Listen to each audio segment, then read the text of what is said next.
आज की वीडियो काफ़ी इंपॉर्टेंट रहने वाली है। आज हम डिस्कस करेंगे मझगांव डॉक शिप बिल्डर को लेकर क्या बड़ी खबर निकल के सामने आ रही है। हम बात करेंगे गार्डन शिप बिल्डर को लेकर क्या बड़ी खबर निकल के सामने आ रही है। कोचिंग शिपयार्ड को लेकर क्या बड़ी खबर निकल के सामने आ रही है।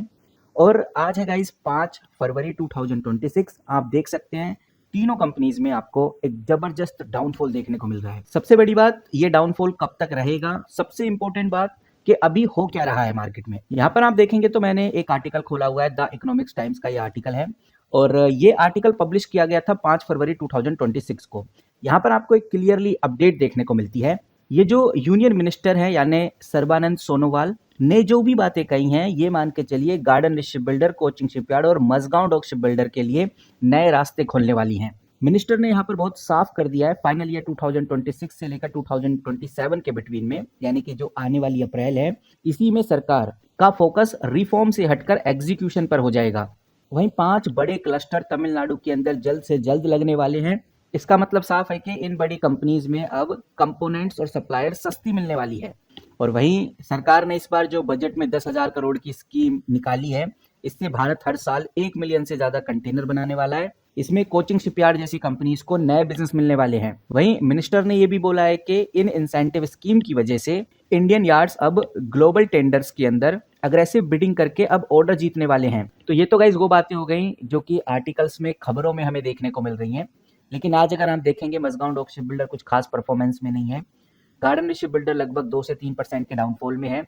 कोचिंग शिपयार्ड भी लगभग 1 से 1.5% के डाउनफॉल में हमें देखने को मिल रहा है। तो कहने का मतलब ये है कि इन सभी न्यूज खबरों को थोड़ा न्यूट्रल होकर देखा जाए तो समझ में आता है कि कुछ चीजें, कुछ खबरें मार्केट में इस तरह से ओवर हाइप की गई हैं कि मानो जैसे शिप बिल्डिंग सेक्टर में तेजी अब आने वाले दिनों में देखने को मिलने ही वाली है। जैसे अगर हम 70,000 करोड़ का पैकेज की बात करें तो आपने नोटिस किया होगा कि मीडिया में ऐसा लग रहा है कि जैसे ये जो पैकेज का अनाउंसमेंट किया गया है बजट में, इस अनाउंसमेंट के बाद कंपनी के बैंक अकाउंट में कल से ही पैसे आने स्टार्ट हो जाएंगे। इस तरह से न्यूज और मीडिया हाउसेज में आपको रिपोर्ट्स दिखाई जा रही हैं।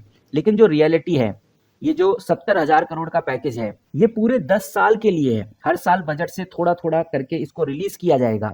लेकिन ओवर हाइप के चलते हुए ऐसा दिखाया जा रहा है कि जो 70,000 करोड़ है, ये इन कंपनीज का प्रॉफिट बन गया है। जबकि ये जो 70,000 करोड़ का पैकेज है, इसका असर बैलेंस शीट में दिखने में ही 2 से 3 साल लग जाएंगे। इतना ही नहीं, अगर आप मझगांव डॉक शिप बिल्डर की बात करें या फिर आप गार्डन शिप बिल्डर की बात करें, इनके पास हजारों करोड़ों के ऑर्डर पड़े हुए हैं। जैसे मझगांव डॉक शिप बिल्डर के पास लगभग 38,000 करोड़ का ऑर्डर है और गार्डन शिप बिल्डर के पास लगभग 22,000 करोड़ का ऑर्डर है। लेकिन जो रियलिटी है, जो सच है, वो भी आपको पता होना चाहिए। ये जो शिप बिल्डिंग है, शिप बिल्डिंग कंपनीज में एक जहाज बनाने में ही 5 से 8 साल लग जाते हैं। पर यहाँ पर ज्यादातर इन्वेस्टर क्या देख रहे हैं? ज्यादातर इन्वेस्टर देख रहे हैं भाई ऑर्डर बुक बहुत बड़ा है। लेकिन ज्यादातर इन्वेस्टर ये भूल जाते हैं कि कंपनी की जो कैपेसिटी है वो लिमिटेड है। वो एक साथ 50 जहाज नहीं बना सकती। इसीलिए रेवेन्यू धीरे धीरे ही आएगा, एकदम रेवेन्यू हमें देखने को नहीं मिलेगा। वहीं मझगांव डॉक शिप बिल्डर के केस में आपने जर्मन सबमरीन की डील भी सुनी होगी। मझगांव डॉक शिप बिल्डर के लिए 72,000 करोड़ की सबमरीन डील लगी है। इसकी खबर भी कई महीनों से चल रही है। 2-3 महीने तो ऑलमोस्ट मैं सुन ही रहा हूँ, 2-3 महीनों से। लेकिन मैं आपको बता दूं, ये डील सिर्फ अभी बातों में ही है, न्यूज में ही है, अखबारों में ही है। फाइनल साइन, जिसको आईजीए बोलते हैं, वो होना अभी बाकी है। और इस डील के एक्साइटमेंट के चलते हुए, इस डील की खबर के चलते हुए, मार्केट ने पहले से ही मझगांव डॉक शिप बिल्डर को प्राइस इन कर लिया है। जब ये कंपनी 801 रुपए पे थी, उसके बाद ये 2,500 पे पहुंची है इस डील की वजह से ही।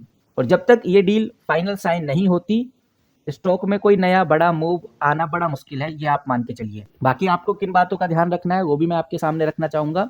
मैं हूं स्क्रीनर पे। यहाँ पर आप देखिए, मैंने मझगांव डॉक शिप बिल्डर खोला हुआ है और मझगांव डॉक शिप बिल्डर का अगर आप पीई चेक करेंगे तो 41 है। दूसरा, यहाँ पर आप देखिए, मैंने गार्डन शिप बिल्डर खोला हुआ है और गार्डन शिप बिल्डर का अगर आप पीई चेक करेंगे तो 40 आपको नजर आएगा। तीसरा, अगर आप कोचिंग शिपयार्ड को देखेंगे तो इस कंपनी का पीई चेक करेंगे तो 54 आपको नजर आएगा। तो कहने का मतलब ये है कि ये जो पीई है, ये कंपनी की वैल्यूएशन है। और कंपनी, तीनों ही कंपनी अपनी वैल्यूएशन से काफी ऊंचे रेट पे मिल रही है। यानी कि मार्केट को पता है कि भाई ऑर्डर आ गए हैं और जो फ्यूचर में प्रॉफिट होने वाला है, आने वाले 2-3 सालों में जो प्रॉफिट होने वाला है, उसको अभी से मार्केट ने प्राइस इन कर लिया है। ऊपर से जो बजट करेक्शन है, इसको भी थोड़ा ध्यान से समझना चाहिए। आज जो हमें इन कंपनीज में गिरावट देखने को मिल रही है, इसका मतलब ये नहीं कि भाई बजट में कोई अच्छा खासा ग्रोथ नहीं हुआ, क्योंकि बजट में तो शिप बिल्डिंग सेक्टर को पैसा मिला ही है। लेकिन इन्वेस्टर्स की जो उम्मीद थी जो एक्सट्रीम हाइप थी इन्वेस्टर्स की, उतना बड़ा चमत्कार बजट में नहीं हुआ।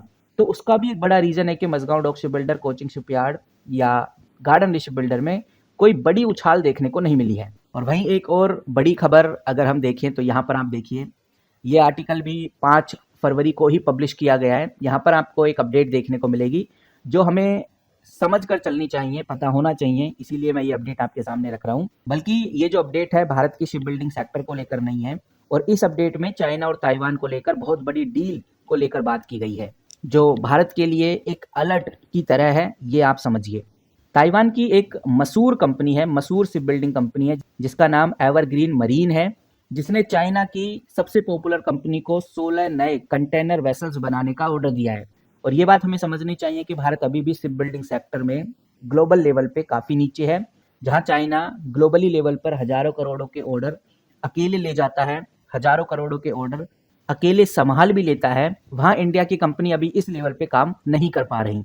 इनफैक्ट अभी की खबरें भी ये बहुत क्लियर करती हैं कि दुनिया को अब ग्रीन शिप चाहिए, और ग्रीन शिप के लिए जो कंपनी काम कर रही है वो है कोचिंग शिपयार्ड। कोचिंग शिपयार्ड एक ऐसी कंपनी है जो हाइड्रोजन और इलेक्ट्रिक शिप के लिए काम कर रही है। अगर इंडिया को, भारत को ग्लोबल से ऑर्डर चाहिए, दुनिया से ऑर्डर चाहिए, तो इन शिप बिल्डिंग कंपनीज को ऐसी ही ग्रीन टेक्नोलॉजी में जल्द से जल्द प्रोग्रेस करनी चाहिए। अगर कोचिंग शिपयार्ड इस तरह की प्रोग्रेस करता है तो कोचिंग शिपयार्ड भारत की सबसे पहली और सबसे मजबूत कंपनी बनेगी जो ग्रीन टेक्नोलॉजी से शिप बनाने का काम कर रही है। लेकिन फिलहाल ओवरऑल देखा जाए तो अभी कोई ऐसी खबर नहीं है जिसके चलते हुए इन तीनों कंपनीज में एक जबरदस्त उछाल आए, क्योंकि जो खबर आनी थी उनको ये कंपनी ऑलरेडी प्राइस इन कर लिए हैं, और वही खबरें जब ऑफिशियली आ जाती है तो कोई खास बदलाव इन कंपनीज में होता नहीं है।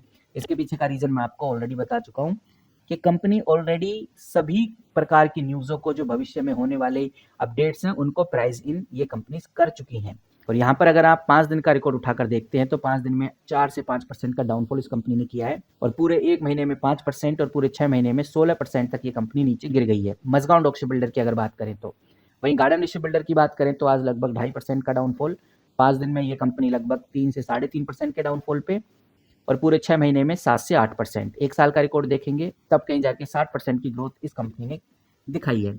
कोचिंग शिपयार्ड का भी सेम वही सिनेरियो है, पूरे 1 महीने में कंपनी 9 से 10% गिर गई है, 6 महीने में 14 से 15%, और पूरे 1 साल में ये कंपनी 4 से 5% की ग्रोथ में है। तो अगर हम शिप बिल्डिंग को लेकर अपडेट्स की बात करें तो मोटा मोटी हमें यही समझ में आ रहा है कि शिप बिल्डिंग को लेकर अपडेट्स तो अच्छी आई हैं, बजट में भी अच्छा खासा अपडेट देखने को मिला है। उसका जो हाइप था, उसका जो इम्पैक्ट था, वो कंपनी के स्टॉक प्राइस में देखने को मिल चुका है। अब प्रॉफिट बुकिंग चल रही है, और ये प्रॉफिट बुकिंग कंटिन्यू और ये प्रॉफिट बुकिंग हल्के हल्के हमें कंटिन्यू देखने को मिलने वाली है। बाकी आज मार्केट भी कुछ खास परफॉर्म नहीं कर रहा। Nifty 50, Sensex, bank Nifty, Nifty IT में हमें डाउनफॉल देखने को मिल रहा है। तो मार्केट के लिहाज से भी देखा जाए तो आज शिप बिल्डिंग में कोई खास बदलाव देखने को नहीं मिला है। इस वीडियो में इतना ही, मिलते हैं किसी नए वीडियो के साथ, तब तक के लिए take care and good bye.